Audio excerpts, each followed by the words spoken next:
హనుమంతుడు క్రమంగా సమాధానం చెప్పడం ప్రారంభించాడు. నేను ఇంద్రుని దూతను కాను, దిక్పాలకులు ఎవ్వరూ నన్ను పంపలేదు. విష్ణుమూర్తికి నేను గూఢచారిని కాను, నాది వానర జాతి, నేను వానరుణ్ణి. ఇక్కడికొచ్చాను. రాక్షసాధిపతి దర్శనం దుర్లభం కనుక దానిని సంపాదించడం కోసమని అశోకవనం నాశనం చేశాను. అప్పుడు నీ రాక్షసు వీరులు చుట్టుముడితే ఆత్మరక్షణ కోసం ప్రతియుద్ధం చేశాను. ఏ దివ్యాస్త్రాలకు నేను బద్ధుణ్ణి కాను. ఇది నాకు బ్రహ్మ ఇచ్చిన వరం. అయినా రాజదర్శనం కోసం బ్రహ్మాస్త్రానికి బద్ధుడినే వచ్చాను. ఒకానొక రాజకార్యం మీద నీ దగ్గరకు వచ్చాను. మహాపరాక్రమ సంపన్నుడైన రాముడికి నేను దూతను. అర్థం చేసుకో. రాక్షసేశ్వర, సుగ్రీవుడు నీకు సందేశం పంపాడు, దానిని తెచ్చాను. భ్రాతృ ప్రేమతో నీ కుశలం అడగమన్నాడు. రాజా, నన్ను హనుమంతుడు అంటారు. వాయుదేవుడికి ఔరసపుత్రుణ్ణి. సీతాన్వేషణ కోసం శతయోజన విశాలమైన సముద్రాన్ని లంఘించాను. నిన్ను చూడడం కోసం ఇక్కడికొచ్చాను.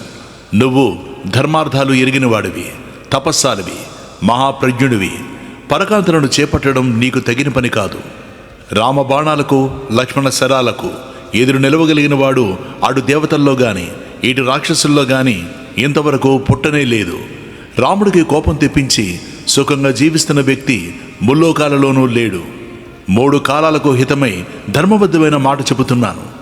జానకిని రాముడికి అప్పగించు. సీతను ఇక్కడికొచ్చి నేను సందర్శించాను.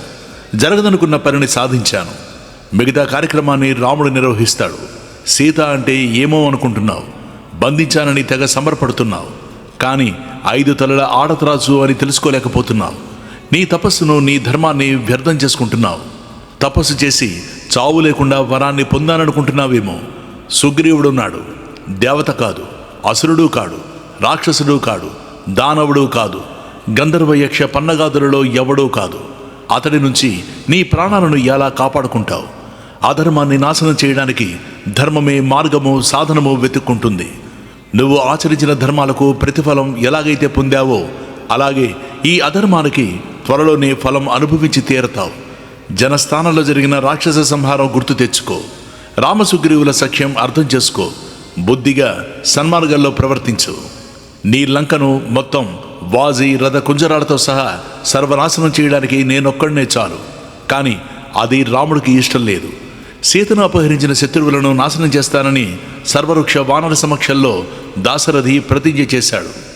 సీత సీత అని ఎవరినైతే అనుకుంటున్నావో ఆ సాధ్వి లంకా వినాశి అయిన కాళరాత్రి అని తెలుసుకో.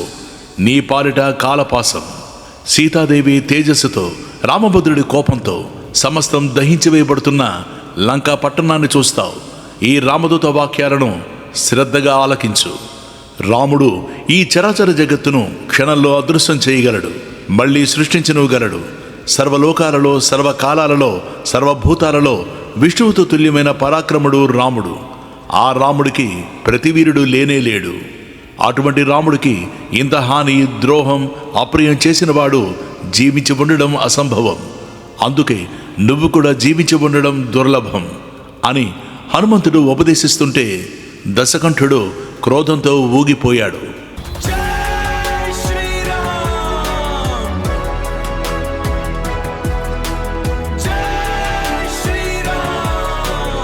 ఈ వానరాన్ని సంహరించండి అని ఆజ్ఞాపించాడు. ఆ ఏర్పాటు జరుగుతూ ఉంటే విభీషణుడు కల్పించుకొని ఇలా అన్నాడు. క్షమించు రాక్షసేంద్ర, క్షణం శాంతించు, నా మాట ఆలకించు. దూతను సంహరించడం ధర్మ విరుద్ధం.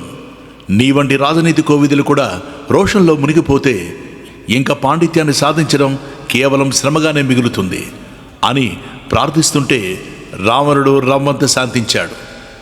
విభీషణ, పాపాత్మను సంహరించడంలో పాపం లేదు, అందుకని ఈ పాపాత్మని సంహరిస్తాను అన్నాడు. వెంటనే విభీషణుడు, లంకేశ్వర, దూతను ఎట్టి పరిస్థితుల్లోనూ చంపకూడదు. వీడు శత్రువే కావచ్చు, అప్రియమే చేసి ఉండవచ్చు, పాపాత్ముడే కావచ్చు, కానీ దూత ఎన్నటికీ వదార్హుడు కాదు. ఇంకా వేరే వేరే దండనలు అనేకం ఉన్నాయి. వికలాంగుడి చేయడం, కొరడాలతో కొట్టడం, తల గురిగించడం, ఇలా దూతకు విధించదగ్గ దండనలు అనేకం చెప్పారు రాజనీతిజ్ఞులు. అంతేగాని వధ ఎక్కడా వినలేదు, కనలేదు. ధర్మాలు బాగా ఎరిగిన నీలాంటి వాడే కోపానికి వశమైపోతే, కోపతీవ్రతను నిగ్రహించుకోలేకపోతే ఇంకా సామాన్యుల పరిస్థితి ఏంగాను. పైగా ఈ కపిని శిక్షించి ఏమి లాభం? వీడిని పంపించిన వారిని శిక్షించు. దూతలు అంటే ఇలాగే ఉంటారు, వారి పని ఇంతవరకే. అందుకని నా దూతో వదమర్హతి, దూత వదార్హుడు కాదు. పైగా వీడిని ఎక్కడి చంపేస్తే మరింకా ఈ తీరానికి రాగలిగేవాడు ఉండడు. ఇక నువ్వు శత్రువులను సంహరించేది ఎప్పుడు, ఎలా అన్నాడు విభీషణుడు. ఈ విభీషణుని మాటలు దశగ్రీవుడికి నచ్చాయి. సోదరా, సరే అయితే కోతులకు లాంగూలమే ఇష్టమైన అలంకారం అంటారు. అందువల్ల దానికి నిప్పు ముట్టించండి. తోకకాలి పరిగెడతాడు. వీడు తోకకాలి గంతులు వేస్తుంటే రాక్షసులంతా చూసి వినోదించండి. లంకలో వీధి వీధి తిప్పండి అని ఆజ్ఞాపించాడు లంకేశ్వరుడు. రాక్షసులంతా చిరిగిపోయిన దుస్తులు, వస్త్రాలు తెచ్చి తోకకు చుట్టడం ఆరంభించారు. వాళ్ళు అలా చుడుతుంటే హనుమంతుడు మెల్లగా తన రూపం పెంచుతున్నాడు. ఎండిపోయిన అడవిలో అగ్నిలా విజృంభించాడు. గుడ్డలు చుట్టి రాక్షసులు నూనె పోసి తోకంటించారు. హనుమంతుడు తోక జాడించాడు. రాక్షసులంతా ఎటువాళ్ళు అటు పడిపోయారు. ఈ దుర్మార్గులందరినీ క్షణంలో సంహరించగలను, కానీ రాజాజ్ఞను పాటిస్తున్న సేవకులు వీళ్ళను చంపే ప్రయోజనం లేదు. పోని రావణుని సంహరిద్దామంటే అది రాముడు చేయవలసిన పని. అందువల్ల శక్తి ఉండి కూడా రాముడి ప్రీతి కోసం ఇదంతా సహించి ఊరుకోక తప్పదు. సీతాను విషయంలో నిన్న రాత్రి లంకంతా తిరిగాను, కానీ చీకట్లో దుర్గాలు, ఆయుధగారాలు, సేవా విభాగాలు స్పష్టంగా చూడలేకపోయాను. ఇప్పుడు వీళ్ళే ఊరేగిస్తున్నారు కనుక ఇది మన మంచికే. లంకారక్షణ వ్యూహం అంతా తెలుసుకుంటాను అని నిశ్చయించుకుని వాయునందనుడు తన మహారూపాన్ని సంక్షేపించుకున్నాడు. అప్పుడు రాక్షసులు బలిష్టమైన తాళ్లతో మళ్ళీ గట్టిగా బంధించారు. భేరీ నినాదాలతో వీధి వీధి తిప్పడం మొదలుపెట్టారు. 4 వీధుల కోడల్లో నిలిపి వీడు శత్రుపక్షం గూఢాచారి, చూడండి చూడండి అని చాటింపు వేస్తున్నారు. స్త్రీ బాల వృద్ధులంతా వేలం వెర్రిగా ఎగబడి చూస్తున్నారు. మండుతున్న తోక వాళ్లను మరీ వినోదపరిచింది. కొందరు రాక్షసాంగనులు సీతకు ఈ వార్త తెలియజేశారు. నీతో మాట్లాడి వెళ్ళిన కోతికి తగిన శాస్తి జరిగింది అన్నారు. ఈ క్రూరమైన వాక్యాలు సీతను మరీ బాధించాయి. వెంటనే ఏకాగ్ర చిత్తంతో అగ్నిదేవుణ్ణి ప్రార్థించింది. హనుమంతుడిని చల్లగా చూడమని అభ్యర్థించింది, ఆజ్ఞాపించింది. తోకకు చుట్టిన గుడ్డలు భగభగ మండుతున్నా తనకెక్కడా చీమ కుట్టినట్టయినా లేదు. తోక చురుక్కుమనడం లేదు. పైగా చందనంలా చల్లగా హాయిగా ఉంది.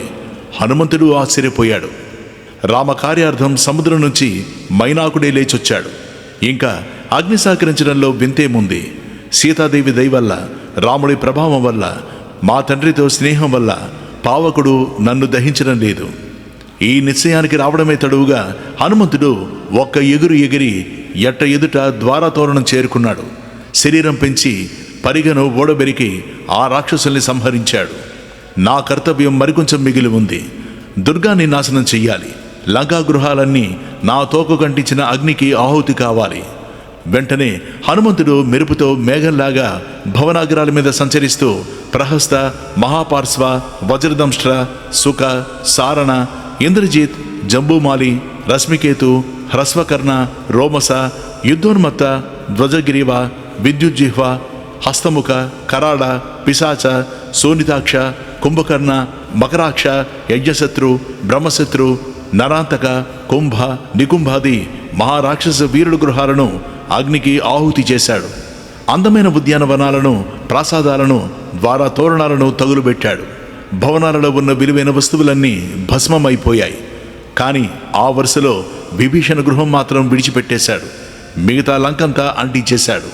చిట్ట చివరిలో రావణాసురుని భవనరాజం అధిరోహించాడు.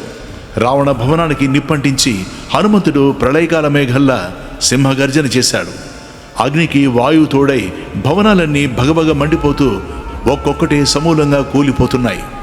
భవనాగ్ర భాగాలు కూలిపోతుంటే ఆకాశం నుంచి శిథిల గృహాలు నేలకు రాలుతున్నట్టు అనిపించింది. అటూ ఇటూ ఉరుకులు పరుగులు తీస్తున్న రాక్షసుల హాహాకారాలు, రాక్షసి రోదనాలు మిన్నుముట్టాయి. కపిరూపంలో కాలాగ్ని వచ్చిపడిందని అంతా అనుకున్నారు. కాలిపోయిన జడలతో, సగం కాలిన వస్త్రాలతో పసిబిడ్డలను గుండెలకు హత్తుకొని మంటల నుంచి బయటపడుతున్న రాక్షసాంగులు దారుణంగా రోధిస్తున్నారు. మృతుల శవాలతో వీధులు నిండిపోతున్నాయి. విలువైన వస్తువులు, ఆభరణాలు తగులుపడుతుంటే ఒక్కొక్క జ్వాల ఒక్కొక్క రంగులో భాసిస్తోంది. రుద్రుని చేతిలో త్రిపురాలు తగలబడినట్టు హనుమంతుడి చేతిలో లంకంతా భస్మమవుతోంది. రాక్షసుల శరీరాలై ఆజ్ఞంగా సమిధలుగా మారి మరీ ప్రజ్వరిల్లుతోంది. పటేలమని పగురుతున్న కపాలాల ధ్వనులు, వస్తువుల శబ్దాలు ఉరుముల్లా వినబడుతున్నాయి. దిక్కుతోచక వీధుల్లో నిలబడ్డ రాక్షస వీరులంతా వీడు ఇంద్రుడో, యముడో, వరుణుడో, అనిలుడో, రుద్రుడో, అగ్నియో, అర్కుడో, కుబేరుడో ఎవడో అయ్యుంటాడు తప్ప వానరమాత్రుడు కాదు. ఈ దృశ్యాన్ని కళ్ళారా చూస్తూ త్రికూట శిఖరాగ్రం మీద ఒక పెడగా నిలబడ్డాడు హనుమంతుడు. మనస్సులో రామ విభుణ్ణి తలుచుకుంటున్నాడు.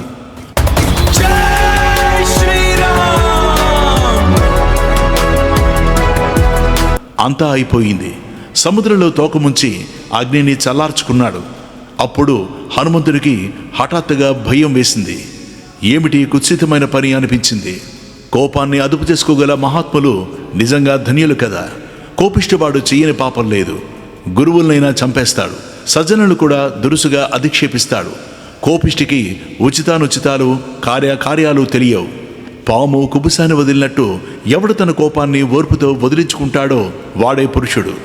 చాచా, నాకసలు బుద్ధి లేదు, సిగ్గు లేదు, మహాపాపం చేశాను. లంకను భస్మం చేస్తున్నారడే అనుకున్నాను తప్ప ఆ మంటలకు సీతాదేవి కూడా ఆహుతైపోతుందని ఊహించలేకపోయాను. స్వామి కార్యం సాధిద్దామని వచ్చి చివరికి స్వామి కార్యాన్ని పాడు చేసిన వాడినయ్యాను.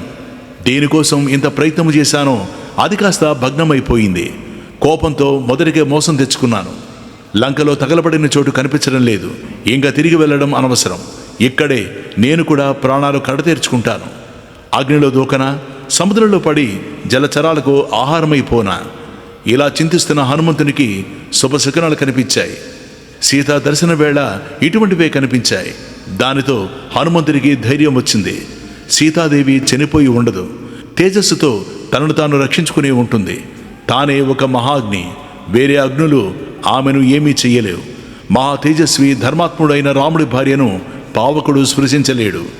ఆమె శీలమే ఆమెకు రక్ష. రామ ప్రభావము, సీతా పాతివ్రత్యము కారణంగా ఈ అగ్ని నన్నే దహించలేదు. నా పట్ల చల్లగా ఉన్నాడు. అటువంటిది సీతాదేవిని ఎందుకు దహిస్తాడు? అసలు ఎలా దహించగలడు? తప ప్రభావంతో జానకియే అగ్నిని దహించి వేస్తుంది. ఇలా ధైర్యం కూడా తీసుకుంటున్న వాయుపుత్రుడికి ఆకాశంలో చారణల మాటలు వినిపించాయి. లంకంతా భస్మమైపోయింది. కానీ జానకి మాత్రం చెక్కు చెదరలేదు. ఏమి మహా అద్భుతం ఇది అని హనుమంతుడు వెళ్ళి శిశుపావృక్ష ఛాయలో ఉన్న జానకి ముందు నిలిచాడు. నమస్కరించి, అమ్మ, అదృష్టవశాత్తు నువ్వు క్షేమంగా ఉన్నావు, అంతే చాలు. మరి నాకు సెలవిప్పించు అని బయలుదేరబోయాడు. సీతాదేవి తదేక దీక్షతో హనుమంతుడిని చూస్తూ, మహావీర, ఈ కార్యసాధనకు నీ ఒక్కడివే చాలు. కానీ అలా జరిగితే అది నీకు కీర్తి పెంచుతుంది. రాముడే స్వయంగా వచ్చి రావణ సంహారం చేసి నన్ను తీసుకువెడితే అది నా స్వామికి తగిన పని. అందువల్ల నువ్వు వెళ్ళి ఇది ఇలా జరిగే ఏర్పాటు చెయ్యి అని చెప్పింది. వైదేహి, రాముడు త్వరలోనే వస్తాడు, నీ దుఃఖం పోగొడతాడు అని ధైర్యం చెప్పి మరోసారి సవనీయంగా నమస్కరించి హనుమంతుడు ఉత్సాహంతో బయలుదేరి అరిష్ట పర్వత శిఖరం అధిరోహించాడు. దక్షిణపు ఒడ్డు నుంచి ఉత్తరపు ఒడ్డు చూస్తూ తన శరీరం పెంచాడు. భీషణంగా కనపడుతున్న సాగరాన్ని చూస్తూ సర్వశక్తిని కూడగట్టుకుని రివ్వున ఆకాశంలోకి ఎగిరాడు. ఆ వేగానికి పర్వతం బాధతో మూలిగింది. పాతాళానికి కూరుకుపోతున్నట్టయింది. గిరి శిఖరాలు విరిగిపడ్డాయి. మహావృక్షాలు మొదళ్ళు విరిగి పడిపోయాయి. గుహలలోని సింహాలు భయంకరంగా గర్జించాయి. వృక్షఛాయలలో విహరిస్తున్న విద్యాధర దంపతులు ఆకాశానికి ఎగిరారు. మహాసర్పాలు నలిగి విషం కక్కుతూ బాధతో మెలికలు తిరిగాయి. ఇంతెందుకు, 10 యోజనాల వెడల్పు, 30 యోజనాల ఎత్తు ఉన్న అరిష్ట పర్వతం నేలమట్టమైపోయింది. ఆకాశం అనే సముద్రంలో హనుమంతుడు మహానౌకలాగా సాగిపోతున్నాడు. ధనువు నుంచి విడిచిపెట్టిన బాణంలా దూసుకుపోతూ నడి సముద్రంలోకి చేరుకున్నాడు. మైనకా పర్వతాన్ని మరోమారు పలకరించాడు. వెన్ను తట్టి సాగిపోతున్న హనుమంతుడికి ఆవలిగట్టున మహేంద్ర పర్వతం కనిపించింది. ఆనందంతో మేఘగర్జన చేశాడు. ఆ ధ్వనితో భువనబోంతారాడు మారుమోగాయి. దశ దిశలు పెక్కటిల్లాయి. ఆ గట్టుకు చేరుకుంటున్నానని ఘనకార్యం సాధించి మిత్రులు కలుసుకుంటున్నాననే ఉత్సాహం. దాంతో తోక ఉర్రుతలోగింది. ఈరవేసినట్టు గట్టిగా మళ్ళీ అరిచాడు. ఆ ధ్వనికి సూర్యమండలంతో సహా ఆకాశం బద్దలవుతుందేమో అనిపించింది. హనుమంతుడి రాక కోసం ఒళ్లంతా కన్నులు చేసుకుని ఉత్తర తీరంలో ప్రతీక్షిస్తున్న వానరులకు ఈ మేఘగర్జన వినిపించింది. వాయువేగ మనోవేగాలతో దూసుకు వస్తున్న హోరు వినిపించింది. అందరి ముఖాలలోనూ ఉత్సాహం వెల్లువిరిసింది. అప్పుడు జాంబవంతుడు అందరికీ వినిపించేటట్టు ఆనందంతో ఇలా ప్రకటించాడు: ఓ వానర వీరులారా, మన హనుమంతుడు కృతకృత్యుడే వస్తున్నాడు. ఏమీ సందేహం లేదు. ఏల విన్నాను కదా, కృతకృత్యుడు కాకపోతే ఈ ధ్వని ఇలా ఉండదు అన్నాడు. కపి వీరుల్లో ఉత్సాహం పరవళ్ళు తొక్కింది. చెట్టు నుండి చెట్టుకు, గిరిశిఖర నుంచి గిరిశిఖరానికి అటూ ఇటూ దూకుతున్నారు. కొండ గుహలో దూరిన జంజామారుతం ఎలా ధ్వని చేస్తుందో అలా గర్జిస్తున్నాడు హనుమంతుడు. అలా మహామేఘంలా వచ్చాడు. మహేంద్రగిరి శిఖరం మీద వాలాడు. కపి వీరులంతా ఆశ్చర్యంగా చూస్తున్నారు. అలా చూస్తుండగా మహాపర్వతం రెక్కలు విరిగి నేల మీద పడుతున్నట్లు దిగాడు. దిగడమే తడవుగా కపివీరులంతా బెలబెల హనుమంతుడి చుట్టూ మూగిపోయారు. అందరి ముఖాల్లోనూ ఆనందం తాండవిస్తోంది. ఆరోగ్యంగా తిరిగి వచ్చినందుకు సంతోషం. పండోకాయో చేతిలో ఉంచి 2 చేతులు మృదువుగా నొక్కుతూ 2 పెదవులు దగ్గరకు బిగబెట్టుకుని కన్నుల్లోకి చూస్తూ ఒక్క క్షణం నిలిచి పక్కకు తప్పుకున్నారు. మరికొందరు దూరం నుంచే నమస్కరిస్తున్నారు. హనుమంతుడు జాంబవదాది గురువృద్ధులకు అంగదునికి నమస్కరించి తక్కిన అందరి పూజలు గౌరవాలు చిరునవ్వులతో అందుకొని అందరి వైపు చూస్తూ సీతాదేవిని నేను చూశాను, ఆచూకీ తెలుసుకున్నాను అని నివేదించాడు. అంగదుడి చెయ్యి తన చేతిలోకి తీసుకుని ఆ అందమైన గిరిశిఖరం మీద అలాగే కూర్చొని, వృక్ష వానర వీరులారా, లంకానగరంలో అశోకవనంలో కనిపించింది సీతాదేవి. భయంకర రాక్షసాంగనులు కాపలా కాస్తున్నారు. ఉపవాసాలతో సీత అలసిపోయింది, కృషించింది. జడలు కట్టుకుపోయిన జుట్టుతో, ధూళి దూసిరత శరీరంతో రామదర్శనం ఎప్పటికా అని ఎదురు చూస్తూ జానకీదేవి కనిపించింది అని చెప్పాడు ఆసక్తికరంగా. కనిపించింది అన్న హనుమంతుడి మాట వీరుడు విందు చేసింది. అమృతప్రాయంగా వినిపించింది.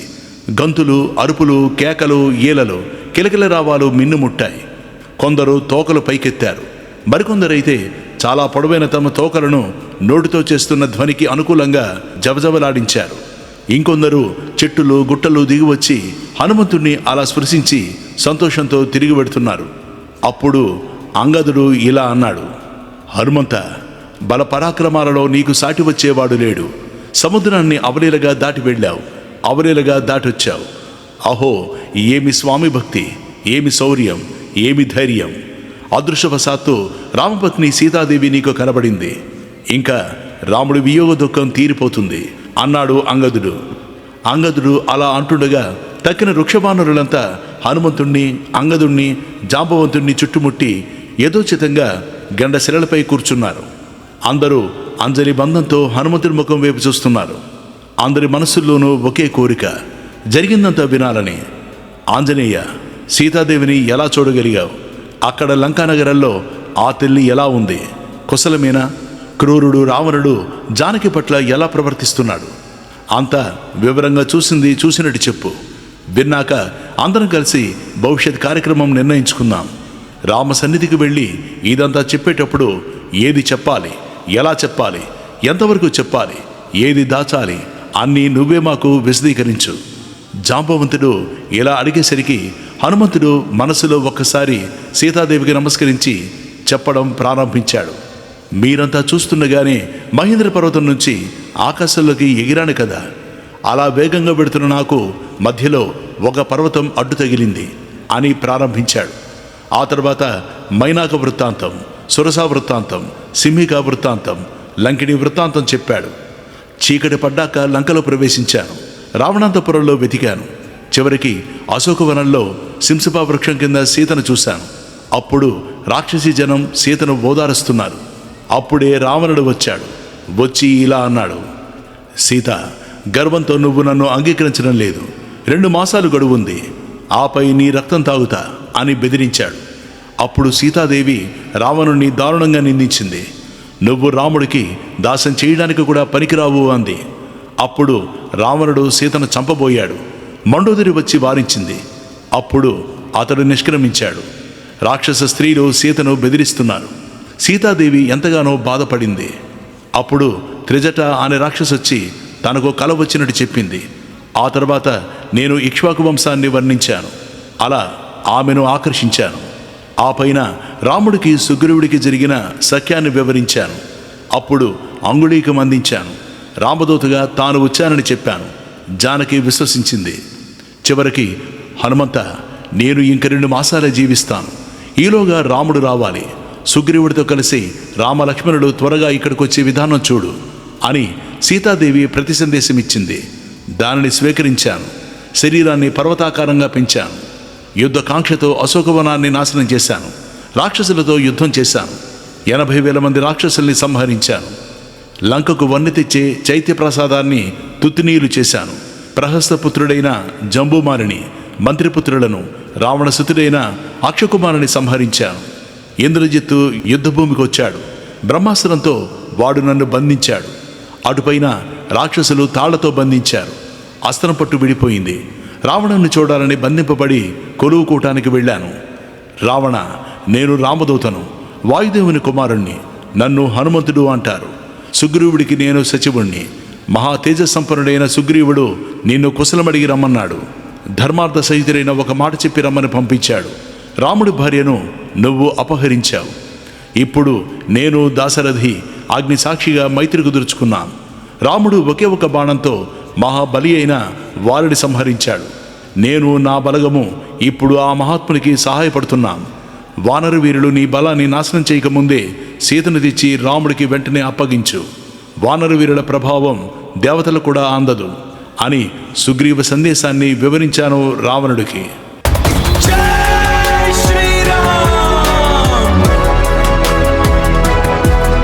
అప్పుడు రావణుడు నన్ను వధించమని రాక్షసుల్ని ఆజ్ఞాపించాడు. విభీషణుడు వారించాడు. చివరికి తోకకు నిప్పంటించారు. లంకా దహనం చేశాను. జానకి కూడా ఆ మంటల్లో మాడిపోయి ఉంటుందని భయపడ్డాను. కానీ ఆశ్చర్యం, నా తోక కాలలేదు. అప్పుడు చారణుల సంభాషణలు విన్నాను. విని మళ్ళీ వెళ్ళి జానకిని చూశాను. అరిష్టపర్వతం అధిరోహించి ఆకాశ మార్గాన ఇదిగో ఇలా వచ్చాను. సీతాదేవి సౌశల్యం చూశాక నా మనసు సంతృప్తి చెందింది. అగ్నిజ్వాల కూడా చేయలేని పనిని సీతాదేవి తన పాతివ్రత్యంతో సాధించగలదు.